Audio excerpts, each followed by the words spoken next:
السلام عليكم ورحمة الله.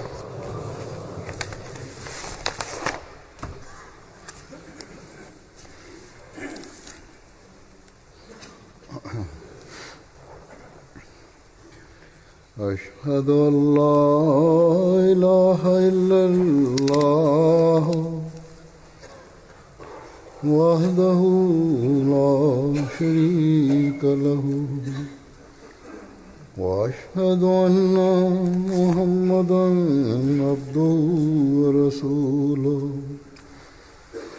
أما بعد فأعوذ بالله من الشيطان الرجيم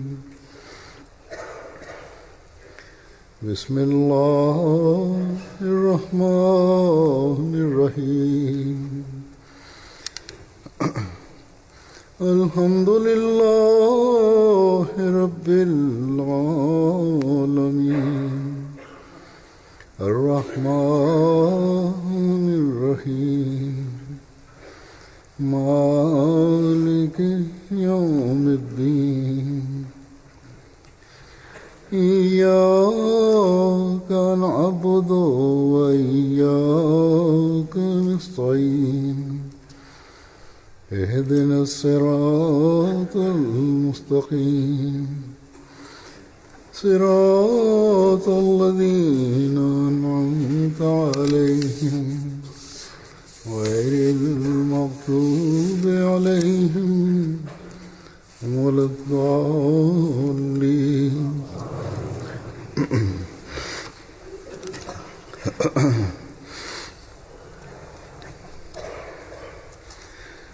दुनिया में इंसान माल खर्च करता है. Bismillahirrahmanirrahim. Huzur kaže, na ovom svijetu ljudi svjetski troše svoj metak za lično zadovoljstvo i za lične ciljeve i za tu svrhu troše svoj metak i ponekad daju za dobrotvorne svrhe i donacije. Međutim, sada u ovo vrijeme nema nijedne zajednice u svijetu,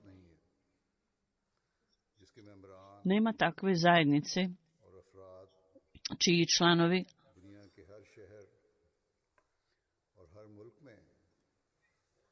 i članovi u svakoj zemlji i u svakom mjestu, na svom mjestu za lične, da su svi ujedinjeni na jednoj ruci i onda troše svoj imetak i daju svoj imetak za ovu svrhu. A ta svrha je širenje religije i služenje ljudima. Da, samo postoji jedna zajednica koja obavlja ovu dužnost, vrši ovu dužnost. To je zajednica koju je Allah dželešanu osnovao. Allah je osnovao u zajednicu za ovu svrhu i to je zajednica koja je zajednica najposlužnijih slugu i robova časnog poslanika sallallahu alejhi ve sellem, a to je zajednica koja je zajednica obećanog Mesije imama Mahdija, kojoj je povjerena dužnost širenja poruke Islama širom svijeta. I taj posao je njima povjeren, dat, koji za zadnjih 120 godina ova zajednica služi religiji, služi ljudima. I za ovu svrhu oni troše svoj metak. I iz ovog razloga je obećani Mesija alejhiselam je u svjetlu kuranskog učenja obećani Mesija je nama rekao način kako da trošimo novac i nama je dato razumijevanje da trošimo novac u ispravnu svrhu. Hazrat obećani Mesija alejhiselam je na jednom mjestu rekao, ja stalno ističem ovu stvar, da trošite na Allahovom putu. Ovo je Allahova naredba i ovo je s Allahovom naredbom. Ja ovo govorim s Allahovom naredbom zato što Allah dželešanu naredio to, jer Islam u ovo vrijeme je u stanju opadanja i izunutra i svana slabosti. Kad vidimo te slabosti, čovjek se osjeća uznemirenim. Islam je postao meta drugih religija i drugih ljudi. On je rekao, kad je ovako stanje, onda za napredak Islama, zar nije naša dužnost da poduzmemo korake za tu svrhu i mjere? Allah dželešanu je za ovu svrhu ustanovio ovaj poredak i za ovu upravo svrhu Allah je osnovao ovu zajednicu. Zato za njen napredak i da činimo napore za to. Ovo je u skladu sa naredbama i nalozima Allaha dželešanu. I on je rekao, ova obećanja su od Allaha dželešanu, da kogod bude dao nešto radi Allaha, onda ću mu ja dati mnogostruki blagoslov. Na ovom svijetu on će dobiti mnoge stvari i poslije smrti on će također imati nagradu na drugom svijetu. Koliko će mnogo udobnosti tamo onda dobiti tek. Ukratko, u ovo vrijeme, ja skrećem vašu pažnju svi u vas u ovo vrijeme na ovu stvar. Ja skrećem vašu pažnju na ovo, da radi napretka Islama trošite svoj imetak za ovu svrhu, za napredak Islama. Zato su njegovi ashabi vrlo dobro razumjeli ovu poruku i oni su dali svoj imetak za ovu svrhu. I to je spomenuo obećan Mesija alejhi selam u nekoliko prilika.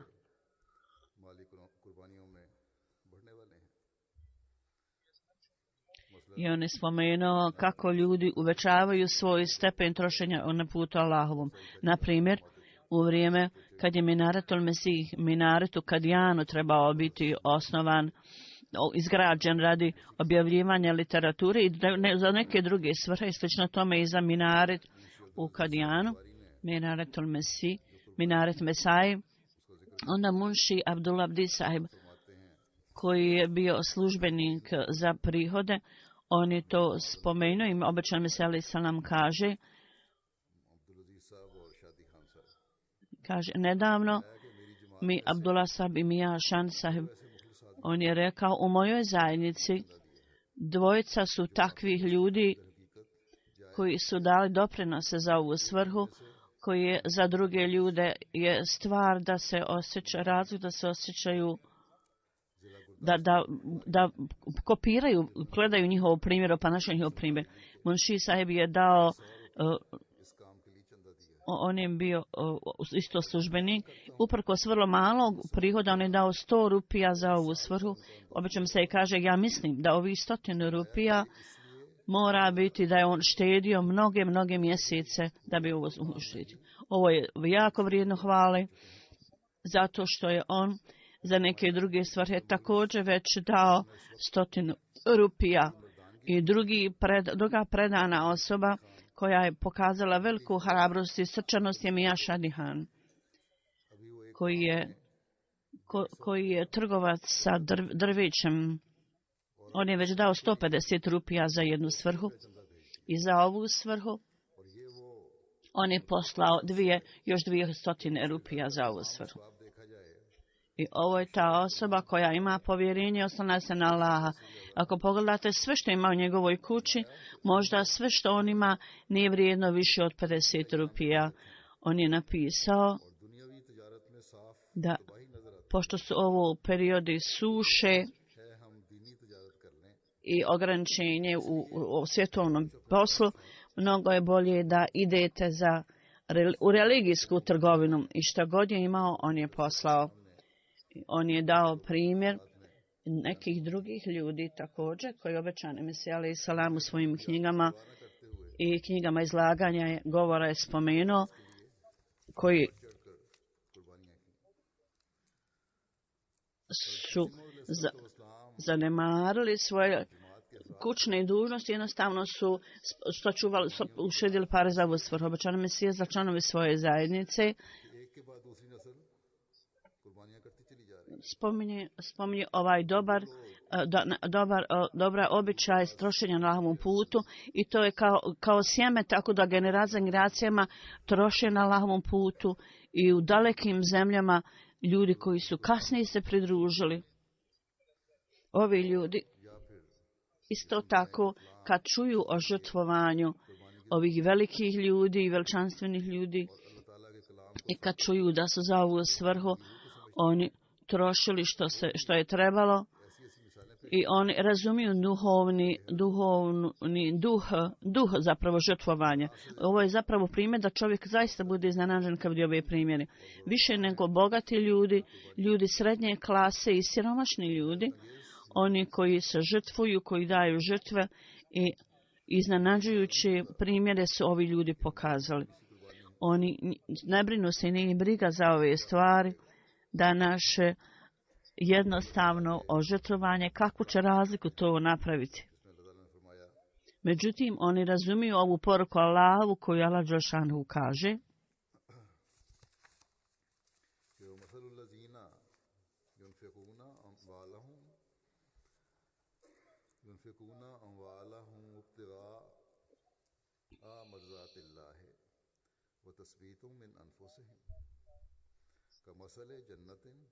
بربوة أصابها وابل فآتت أكلها زيفين فإن لم يصبها وابل فطل والله بما تعملون بصير.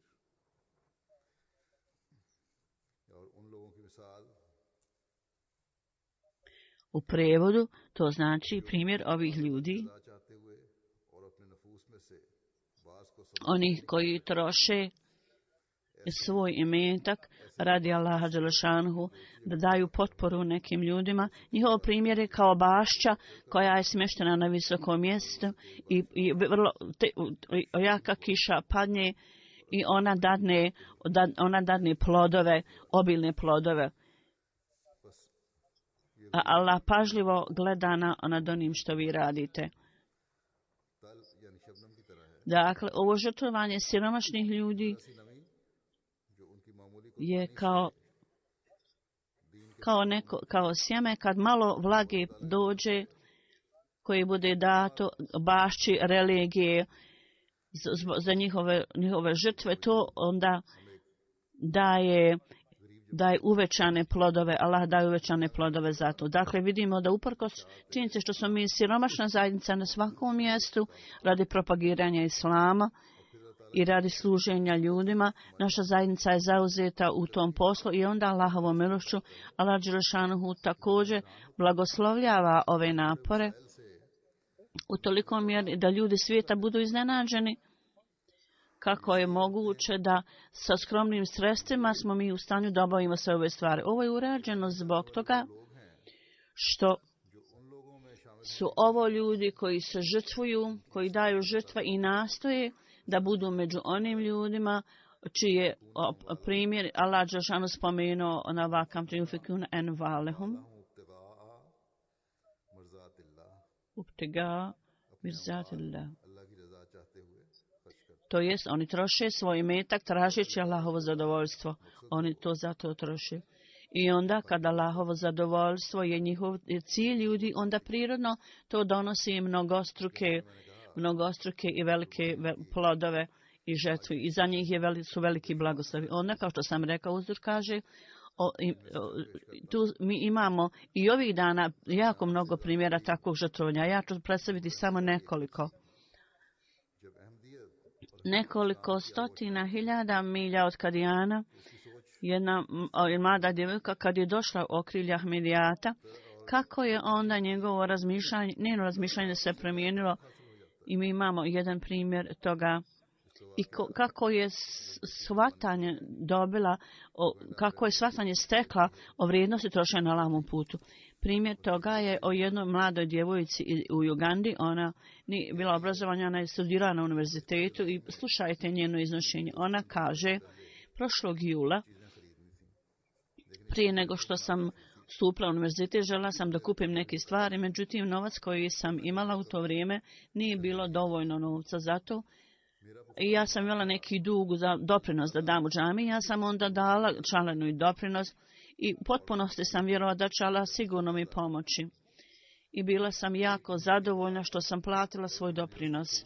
Poslije jednog mjeseca kad je bilo još samo 3 mjeseca za otvaranje još univerziteta, prostalo još 3 mjeseca, jedna moja tetka telefonirala moju majku, ona kaže, i pitala je za mene kad idem na univerzitet i pozvali su me da uđem u njenu sobu i kad sam tamo otišla, ona mi je dala nešto novca što je bilo mnogo više nego što sam ja trebala za ono što mi je trebalo za univerzitet i 10 puta više od onog što sam ja dala za doprinos. Allah dželešanu mi je pomogao na ovaj način.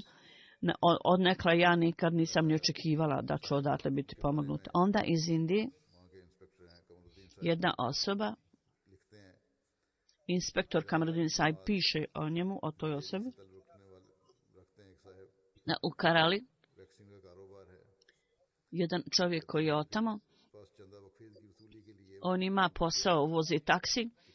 Kaže, kad sam otišao k njemu da uzmem doprinos za Vakf Džedid program, on je rekao, mnogo mojih novaca je u poslu, ja se osjećam vrlo skučen zbog toga. I rekao, međutim, on je dao visoki iznos novca i dao mi ček i rekao, ovdje nema para na računu, ali molim Allaha da ja u budućnosti budem u stanju da platim taj iznos. Narednog dana on je telefonirao natrag i rekao, Allahovom milošću, kad sam dao ti ček, Allah je tako učinio da jedan veliki iznos je došao na moj račun i onda možeš ići i unovčiti taj ček koji sam ti dao. Kako je brzo Allah dželešanu napravio ovaj aranžman svojom milošću. I onda iz istočne Afrike ima jedna hudovica u Tanzaniji. U pogledu nje Amir Sahib piše, Amir Sahib Tanzanije piše da Vanga grad, jedna hudovica tamo živi po imenu Emina. Kad su ljudi otišli da uzmu doprinos za Vakf Džedid program, ona je rekla, ja nemam ništa sada trenutno sa sobom, međutim, čim dobijem neke pare, ja ću odmah sama doći da platim. I mualim nije došao ni do kuće, a ova žena je došla sa 10.000 šilinga i rekla je, novac je došao od nekud i ja sam mislila da prvo treba da prvo platim za doprinos, a onda da vidim šta su moji lični troškovi. Rekla je, moje obećanje je 25.000, dakle, prostali 15.000, čim dobijem te pare, ja ću dati. Poslije 10 minuta je ponovo došla sa novcem i rekla je, pogledajte Allahov tretman. Ja sam platila 10.000 na Allahovom putu i nisam došla ni do kuće, a Allah dželešanuhu mi je poslao 35.000 šilinga. I 15.000 je bilo ostalo da u potpunosti isplati svoju članarinu. Ovo je blagoslov doprinosa i Allahove milosti. I kaže, naša vjera se time jako većava. Iz centralne Afrike, Kongo ima zemlju centralne Afrike, i među ovim ljudima, kako duh žrtvovanja je utemeljen i koliko mnogo oni imaju duha za žrtvovanje. Jedan primjer ja ću spomenuti. Misionar tamo, Ramid Sahib piše, Kalumbaj, on propovijeda, zajedno prenosi poruku, Saidi Sahib, oni posjećuju 5 džemata i prenose poruku. Sada situacija u zemlji je jako loša i uprkos teške situacije oni obilaze svoje ogranke u oblasti i s ciljem da dobiju sevape, oni sami plaćaju troškove putovanja, jer uprkos teške situacije u toku ove posjete 53.000 su oni skupili za članarinu Vakf Džedid i poslali. On je rekao, ja sam stari Ahmedi, ja trebam postati primjer za mlade ljude, kako će i oni biti stari za 15-20 godina. Oni će postati stari. Tako s velikim naporom, s jedne strane on propovijeda, prenosi poruku i skupa s tim on pravi apel za doprinose. Ovo je duh koji nakon vjerovanja obećanom Mesiju alejhi selama je bio usađen u njihovim srcima. Oni žive u dalekim predjelima gdje nema nikakve mogućnosti da nemaju dobre ceste i općenito nema mnogo puteva i cesta. Ponekad moraju putovati u čamcu ili brod. Vrlo je velika udaljenost. U drugoj zemlji, u zapadnoj Africi, u Beninu, pogledajte primjer jednog Ahmedi muslimana tamo. On je samo 1 godinu u Ahmedijatu do sada, međutim, njegovo shvatanje o žrtvovanju u ime Allaha je toliki da je to primjer za stari Ahmedi, dugogodišnji Ahmedi. Muzafar sahib je misionar tamo i on piše da u Kutuni oblasti, u jednom selu, džemat je bio tamo osnovan i ljudi koji tamo žive su ribari i žive od tog posla. I lokalni misionar je uputio apel ljudima za doprinos i za članarinu. Ljudi su finansijski vrlo slabi, međutim odmah su odgovorili, ovaj čovjek odmah odgovorio i 1000 franaka je odmah dao i rekao ja sam finansijski vrlo skučen, međutim ja ne želim da zajednica čiji sam postao član, da ako tu postoji apel, a da ja ne uzmem učešće u tom apelu.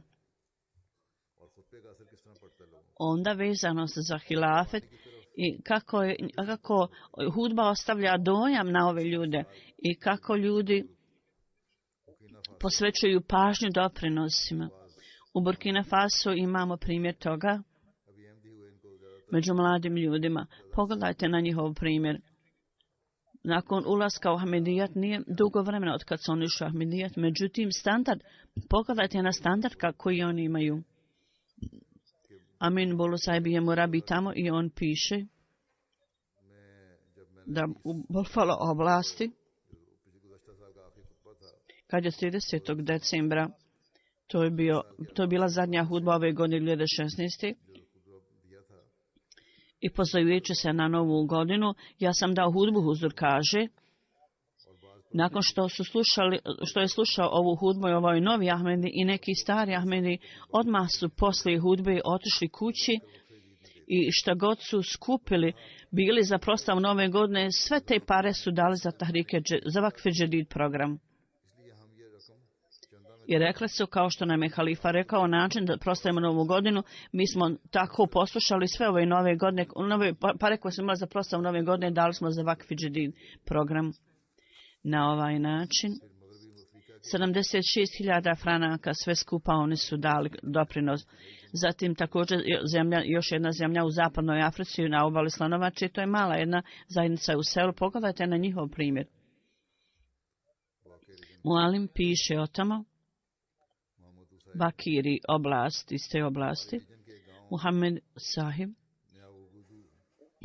kaže kako u jednom selu u ovoj oblasti, Nea Bugu, ljudi su se pridružili zajednici ove godine, samo prije godinu dana. I ovi novi Ahmedi, ja sam pitao njih, tražio od njih da budu uključeni u ovakvi Džedid Jalsa Sanan program i ovo dvoje novih ljudi su rekli, halifa vremena je rekao da svi Ahmedi treba da se pridružimo ovakvi Džedid i Tarik Džedid program. On je rekao, ja sam mislio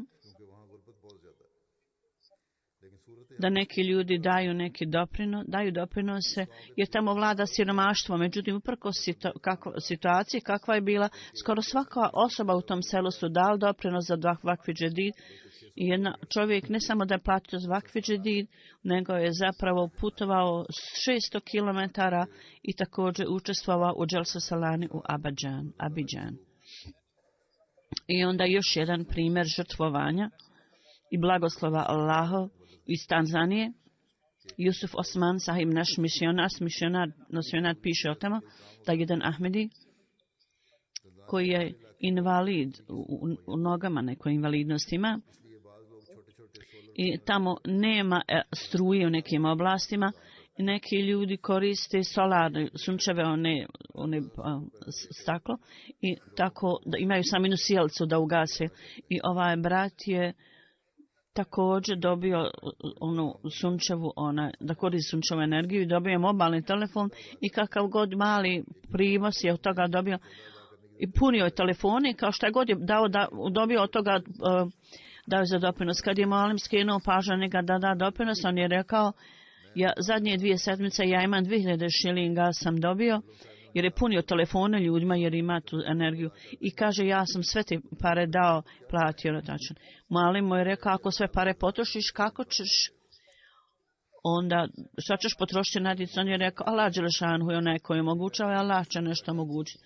Onda je Malim sahib rekao, ja sam samo dao njemu potvrdu i za to vrijeme je mnogo ljudi došlo kod njega da napuni telefone i dobio je mnogo veći prihod nego što je dao u to vrijeme.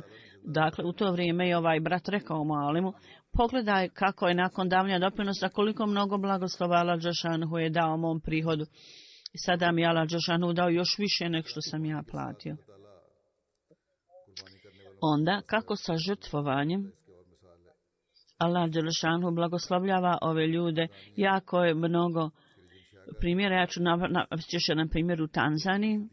U Šanga ima jedno mjesto. Sin nekog čovjeka je patio od malarije. Imao je samo 50.000 šilinga i otišao sekretaru financija. Kad je od njega tražio da dadne, on je odmah uzeo te pare i dao taj novac za sekretaru financija. I kaže, prvo sam mislio odakle će doći sada novac za lijekove za mog sina. Međutim, rekao, ja sam dao na Allahovom putu, Allah će napraviti neki aranžman. Poslije nekog vremena iz drugog sela njegov stariji sin poslao mu je 80.000 i to je bilo dovoljno i za lijekove i za druge za potrebe. On je rekao, ovako Allah Đelešanhu mi je dao mnogostruko više nego što sam potrošio. I sada on ovaj događaj prenosi drugim ljudima. I lokalni Ahmedi koji su tamo, njima objašnjava važnost doprinosa ovim ljudima.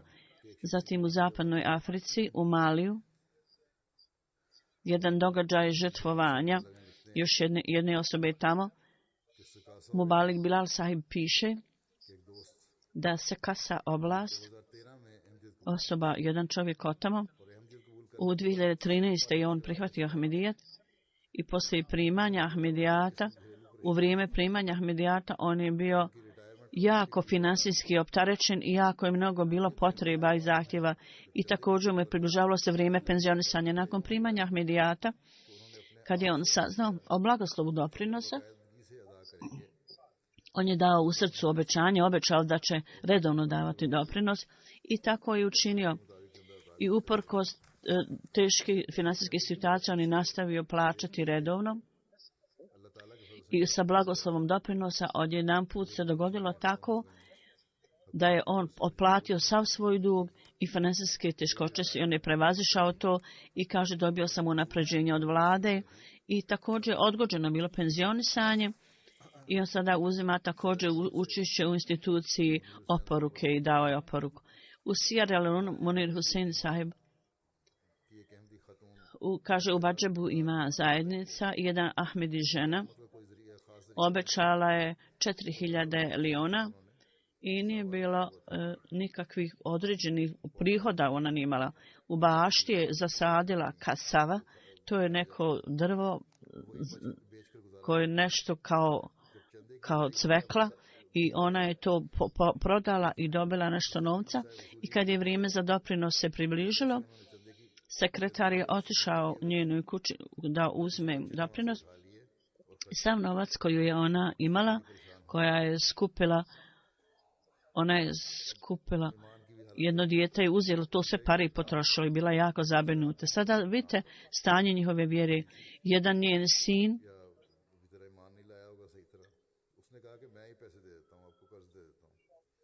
on je radio u radnji i prodavao između ostalog i alkohol. On je morao to da radi i on je ponudio njoj da kaže, ja ću ti dati pare. Međutim, ona je odbila i rekla, ne, te pare nisu zakonite.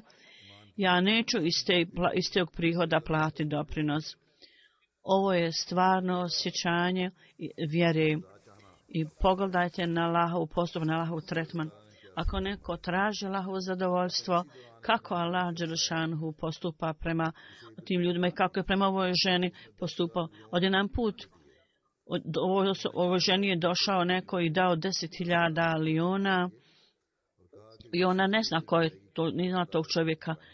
Umjesto 1.000 liona on je dao 10.000 i ona kaže, o meni Allah sve ovo dao zato što sam ja platila doprinos i dala je 10.000, obećanje od 10.000 liona. I Sierra Leona misionar sad kaže jedan novi ahmedijsko oblasti.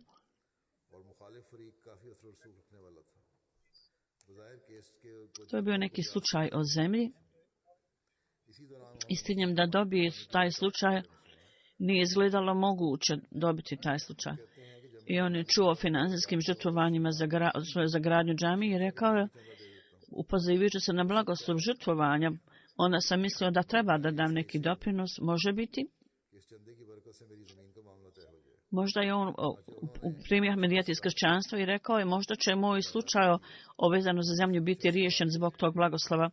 I dao je ogroman sumu novca za doprinos. Uskoro poslije toga njegov slučaj je bio odlučen u njegovu korist i ovaj čovjek kaže, ja sam siguran da je ovo sve zbog financijskog žrtvovanja koje sam dao.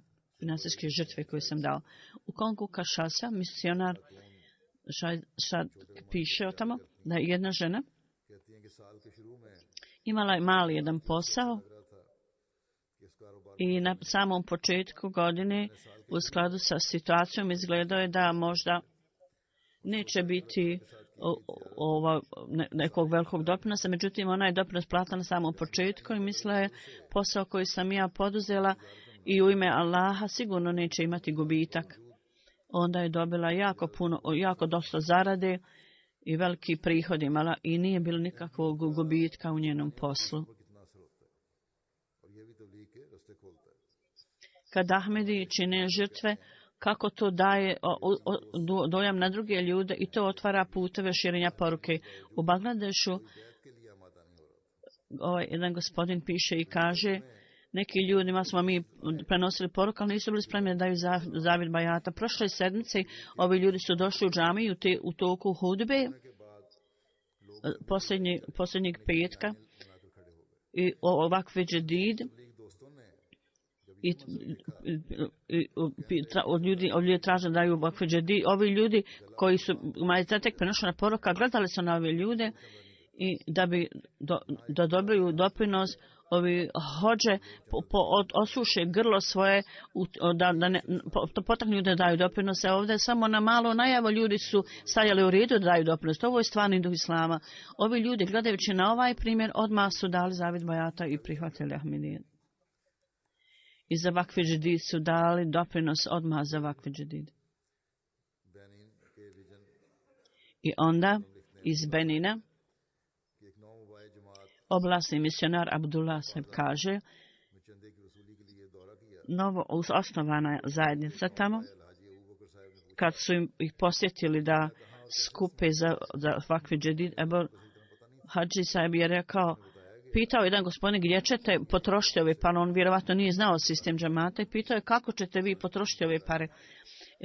Osoba iz džemata je rekla mi za ovo trošim za gradnju džamija, zatim za prevod časnog Kur'ana, objavljivanje vjerskih knjiga i iz ovih doprinosa gradimo bolnice i kuće za siročal. Svaki peni se u potpunosti troši za služenje ljudima. Ebu Bekr Saheb kad je ovo čuo, rekao je, hođe kupe pare od zekijata, a nikada nisu mi rekli za koju svrhu troše, tako da ovaj čovjek odmah dao za doprinos i dao obećanje da će uzeti učešće u sve apele džemata. Ukratko, mi vidimo da u ovo doba također Allah dželešanuhu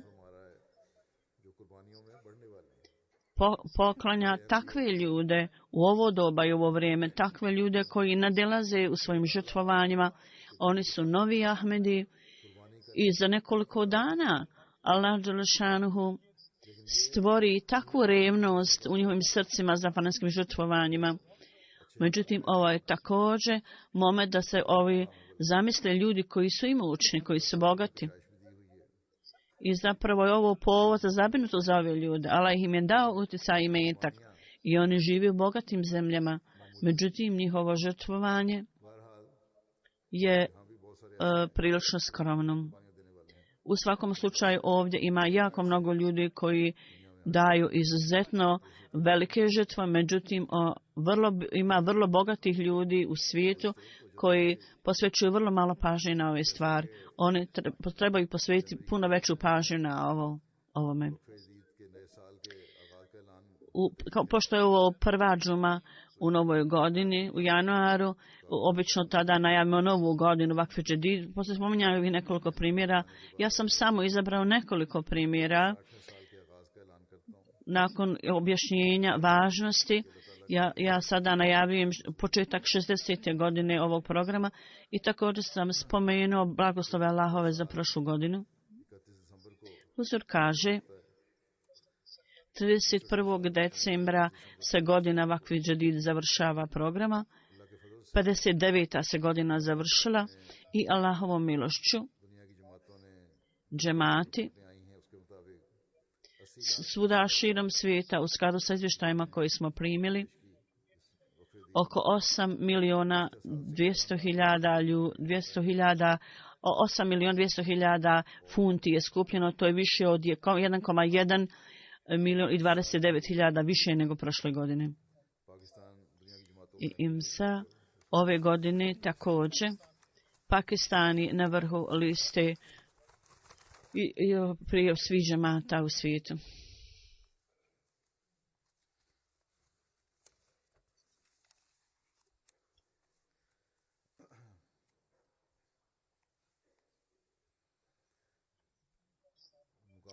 Pakistan ostaje na vrhu liste i u skladu sa lokalnom novcem u poređenju s prošlom godinom zemlja koja je dala izuzetno uvećanje, koja je napravila, to je Gana, je na vrhu liste u tome, zatim Njemačka, zatim Pakistan i Kanada. U afričkim zemljama posebno treba spomenuti ove zemlje: Mali, Burkina Faso, Liberija, Južna Afrika, Sierra Leone i Benin. Osim Pakistana, ukupni doprinosi u skladu s tim istaknuta zemlja. Prve zemlje su broj 1 Velika Britanija i drugo Njemačka, zatim Amerika i četvrta Kanada, a 5 je Indija, 6 Australija i 7 jedna zajednica na Srednjem istoku i 8 Indonezija i 9 ponovo jedna zajednica na Srednjem istoku i 10 Gana. Poslije toga je Belgija i Švicarska. Po osobi, davanje po osobi Amerika je na prvom mjestu, zatim Švicarska, Finska, Australija, Singapur, Francuska, Njemačka, Trinidad, Belgija i Kanada.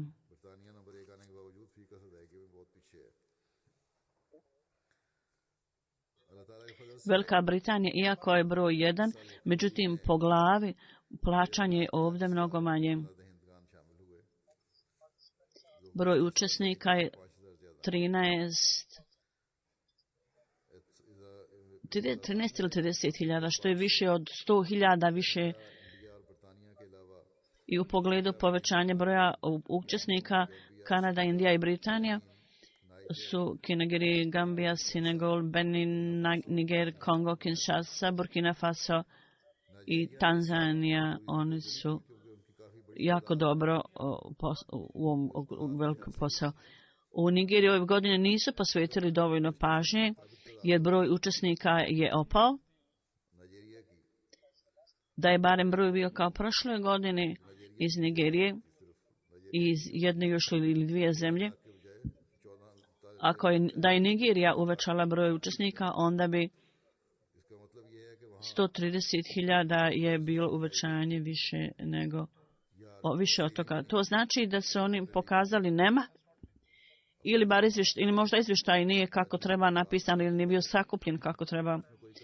Dakle, što se tiče predanosti članova zajednice, nema opadanja u tom, bilo da je to Afrika ili nekoj drugoj zemlji.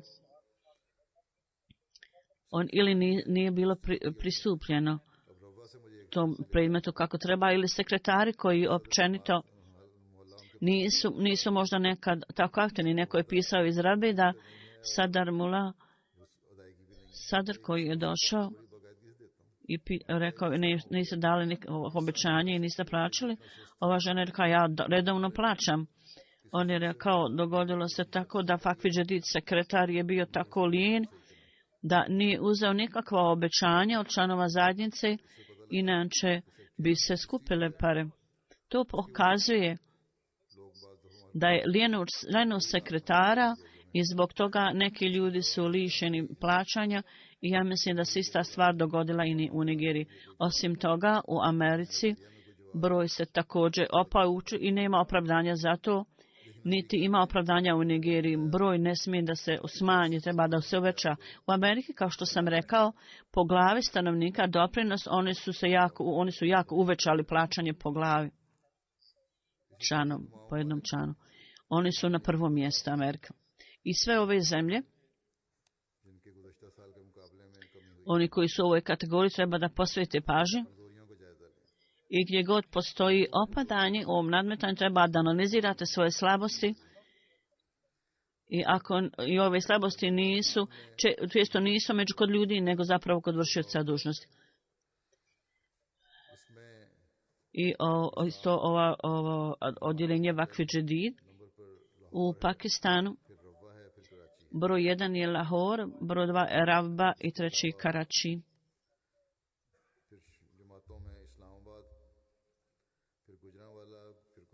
Onda po oblastima Islamabad, Gujranwala, Gujarat, Multan, Amarkot, Hyderabad, Peshawar, Prokaz, Kerala i Gazihan. Služba Atfal, doprinos djece, u tom također ponovo Lahore je prvi, Rabba i Karači. Poslije toga oblasti Sialkot, Rawalpindi, Gujranwala, Gujarat, Hyderabad, Jazawali Khan, Kotli, Hazal Kashmir, Mirpur Khas, Multan i Babul Nahar.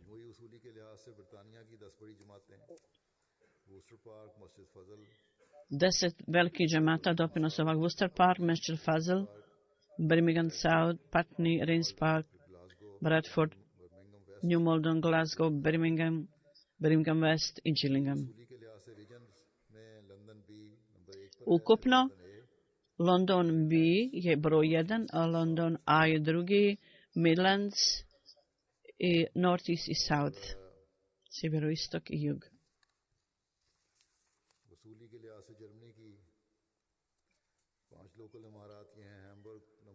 Sa tačke gledišta lokalnih skupljenja, Frankfurt i Njemačkoj, sad uzor nabraja oblasti u Njemačkoj.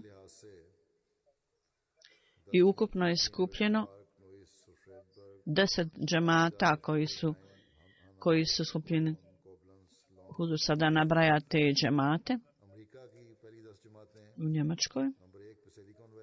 U Americi 10 prvi džemata Silicon Valley, Seattle, Detroit, Silver Spring, Central Virginia, Dallas, Western Philadelphia.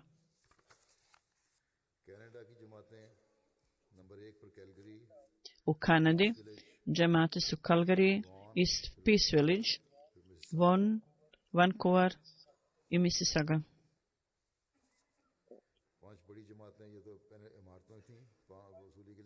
Pet velikih džemata, prvi Amarat i sada 5 džemata su Durham, Milton East, Saskatoon South, Scotland North, Windsor, Lloydminster, Hotwa West, Hotwa East, Bury i Regina. U daftarat plaćanje za umrle pretke, Durham, Bradford, broj 1, Durham je broj 1, Bradford, Saskatoon South, Saskatoon North, Lloydminster. I oblasti su Calgary, broj 1, Peace Village, Brampton, Vaughan i Weston. A u Indiji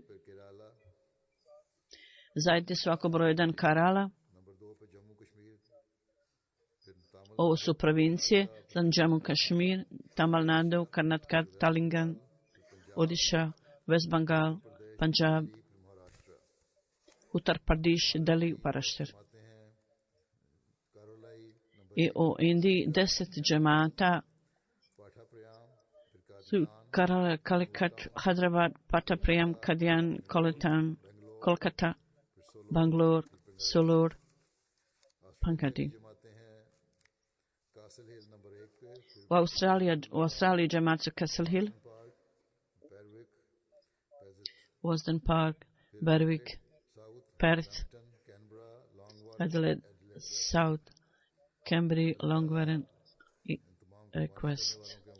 Da Allah Đelešanuhu blagoslovi sve osobe i imetak ovih ljudi, ove zajednice i u budućnosti da učini da službenici i vršioci razred kako treba obaviti svoje dužnosti i kakve god propuste imaju, da budu u stanju da prevaziđu te propuste i nedostatke. Broj učesnika je jako važan. Nije važno da se novac uvećava, međutim, jako je neophodno da se svako uključi, svaki pojedinac, iako možda budu davali vrlo malo. Budu vrlo malo. Poslije džume namaza ja ću klanjati 2 dženaze u odsustvu. Prva je za Mukur Muhtama. Ona je žena Mirza Halil Sahiba. 23. decembra 2016. Sa 79 godina on je umrla u Kanadi i na lillahi wa inna ilaihi rađun. Juna 35. je rođena. Muni Abdul Bakir Sahib je ime bilo njenog oca. Valda Safijan Hatun Sahiba. Njen otac imao je neku fabriku, radio je tamo dugo godina, bio je predsjednik Kundun džemata.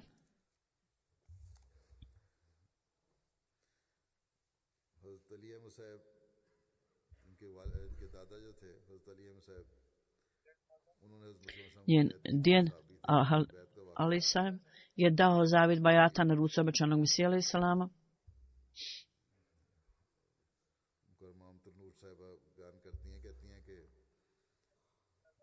Abtunur Sahiba kaže, mi smo čuli da je on bio student 9. razreda kad je došao u Kadijan i na stanci Amristar Batalvi Husein ga je želio da ga zaustavi da ne ide u Kadijan, a on mu je ovako odgovorio. Moja majka je na ispunjenje predskazanja o pomračenju sunca i mjeseca mene poslala da idem u Kadijan i ja sam saznao o istinitosti Mirze Sahiba. I zašto ti trošiš novac da zaustavljaš ljude da ne idu u Kadijan?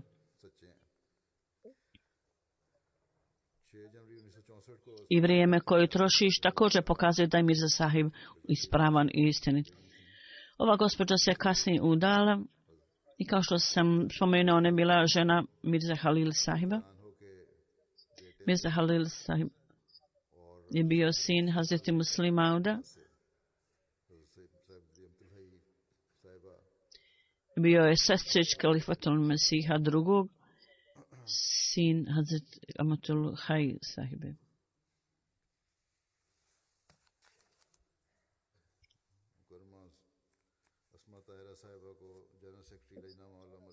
Esma Tahira Sahiba, generalni sekretar leđne ženske organizacije i također član tabligh tima, ova gospođa je obavljala ove službe u zajednici.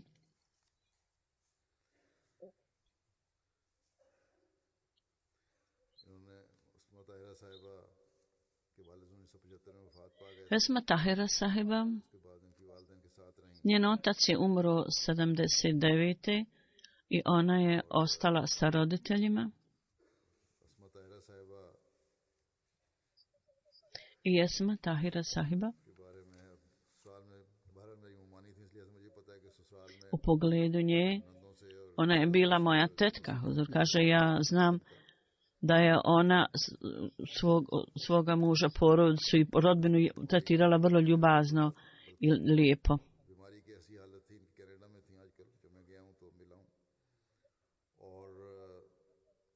Ja sam je sreo u Kanadi, u to vrijeme se nije osjećala dobro i nije bila u stanju da se kreće. Međutim, bila je jako skromna i rekla je, ljudima koji su bili oko nje, odnesete svu moju odjeću, sklonite, i spomenula je Huzuru, rekla je možda će Huzur doći. I bila je jako sretna. Huzur kaže kad sam otišao da je vidim. Ona nije imala djece i kćerka njene sestre je vodila brigu o njoj i pazila vrlo lijepo na nju. I također je udala i pazila na njenu obuku i odgoj.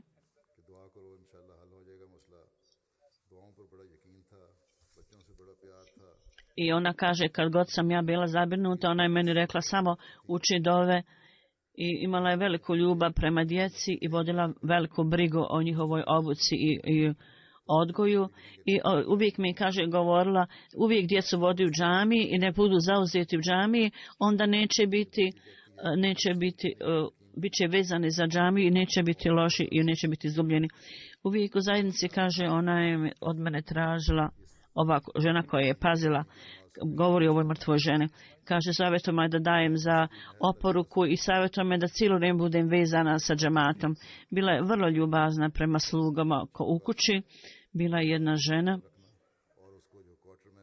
vjerovatno među slugama, i tražila je od nje drugi članova članova poruci je tražila da pazi u sluge ovi ljudi koji su služili. Druga dženaza je za Mukarem Čadri Nasrullah Khan sahib, koji je umro 4. januara u Lahoru sa 83 godine. Inna lillahi wa inna ilaihi rađiun. Čudri Hamid Nasrullah sahib je, njegov djed je Čudri Nasrullah sahib. On je unuk obećanog Mesije i bio je također ashab obećanog Mesija alejhi selama. Njegov otac Čadri Zafrullah sahib je bio amir u Karačiju dugo vremena. I Huzur govori ko je bio njegov punac. 1964. Nasrullah sahib se oženio sa Ametul Hai sahibom, čerkom Čadri Nasrullah sahiba, i Mustafa Nasrullah Khan i Ibrahim Zafrullah Khan, koji je umro sa 16 godina. Aisha Nasrullah je jedna od kćerki. Čadri Hamid Nasrullah sahib, koja je bila čerka Nasrullah sahiba, on se je udala za ovog jednog gospodina. Imali su dvoje djece.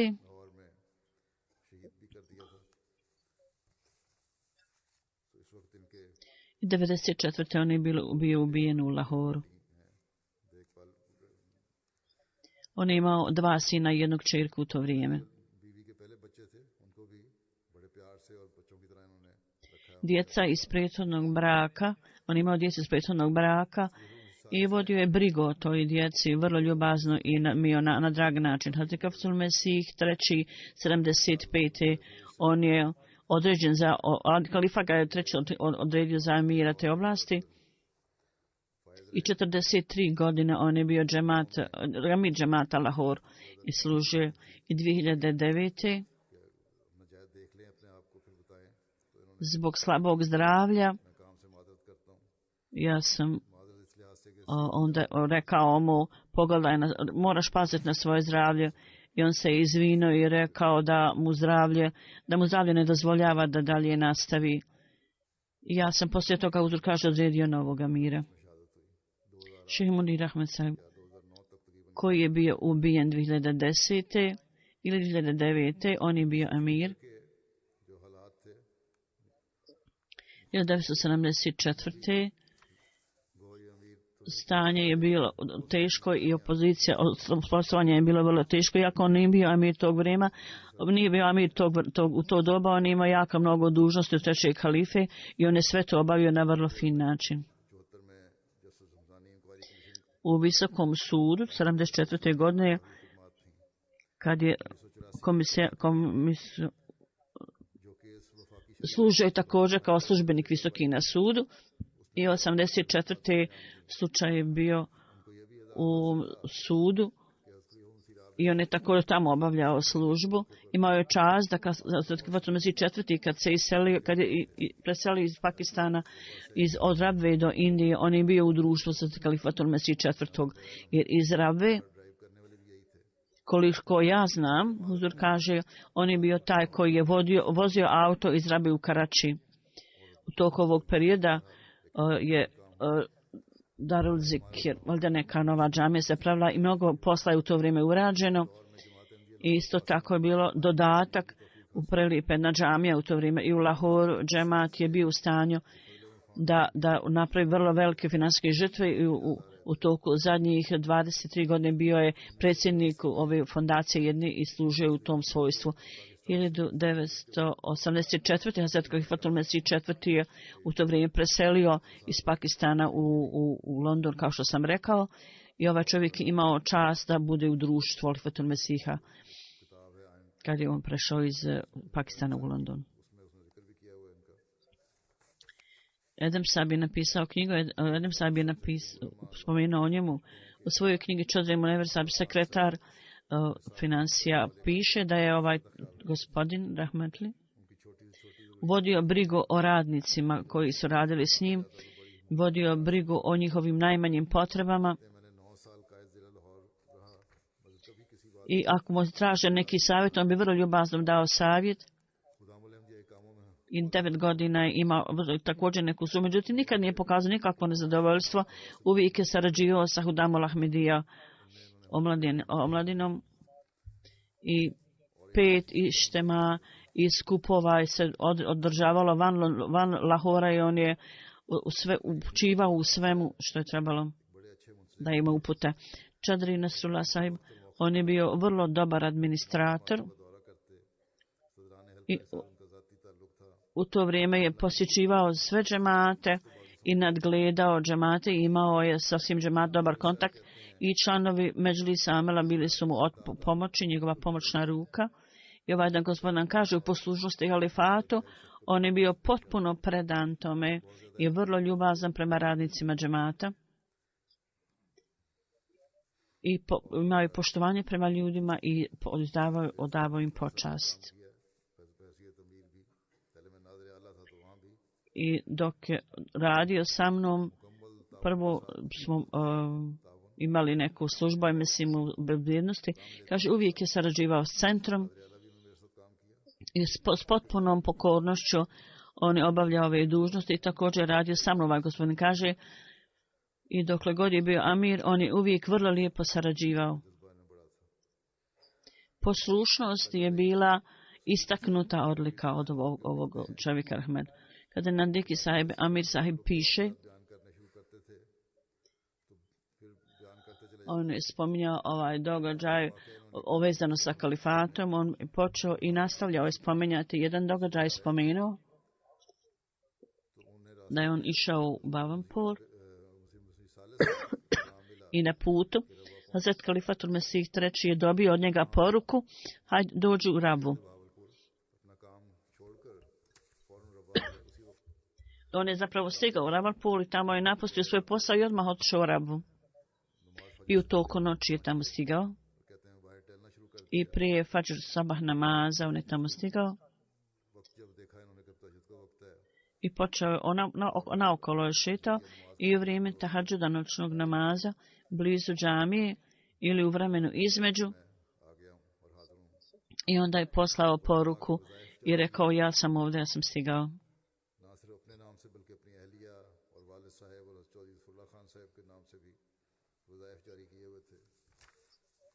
Tako da je započeo je fond neki za hudovice i kad su neke aplikacije bile za pomoć, on bi to naznačio da treba dati tu vrstu pomoći ili iz njegovog ličnog nekad računa je davao pomoć iz nekog drugog računa. On je bio historija džemata Lahore.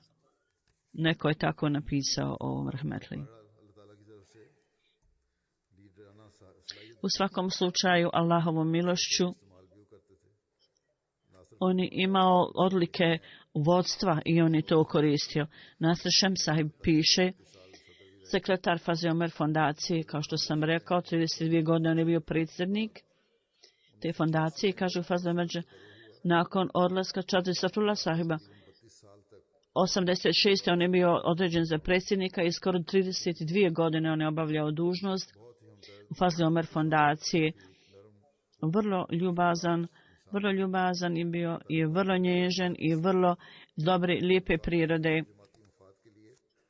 I imao je mnogo prijatelja i prijateljskih oblasti i koristio je te krugove prijatelja za službe džematu. Bio je pomoćna ruka halife, imao je ogromnu ljubav za džemat i uprkos slabosti, što je bio slab zdravstveno, prisustvovao je skupovima ove fondacije i bio je čovjek koji je uvijek davao dobre savjete i uvijek je išao u dubinu slučaja i onda davao prikladan savjet. Meznatim sahib kaže, on je meni rekao da kad je bio određen za amira džemata 75. kaže, ja sam bio jako zabrinut i otišao sam Kalifatul Mesih III i rekao mu, poslao poruku za mulakata, sad Kalifatul Mesih III je pitao njega, kako si došao ovdje? On je rekao, ja nisam vrijedan ovoj službi. Hazrat Kalifatul Mesih III je rekao, vrijeme je kratko, prvo jedi. I u to vrijeme on je nastavio govoriti isti, onda je Kalifatul Mesih III stavio svoju ruku, kaže, na moje rame i rekao, kalifa ovog vremena je tebe odredio za amira, a on zna bolje. Poslije toga, to je znači iznošenje ovog rahmeti čovjeka, poslije toga u vrlo teškoj situaciji on je rekao, ja nikada nisam bio poslije toga zabrinut i blagoslovom kalifata sav moj posao je bio obavljen. Da Allah dželešanhu oprosti i ima milosti prema ovim umrlima i uzdigne njihov položaj i također osposobi njegovu djecu da s predanošću ostanu vezani i predani džematu i osposobi ih da nastavi njegove vrline poslije njega.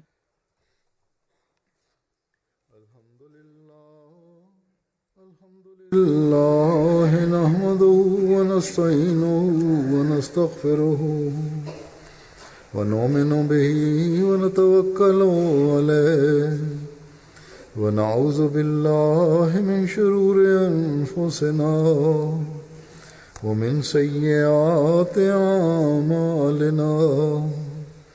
Man yahdihillahu fala mudilla lahu ومن يضلله فلا هادي له ونشهد أن لا إله إلا الله ونشهد أن محمدا عبده ورسوله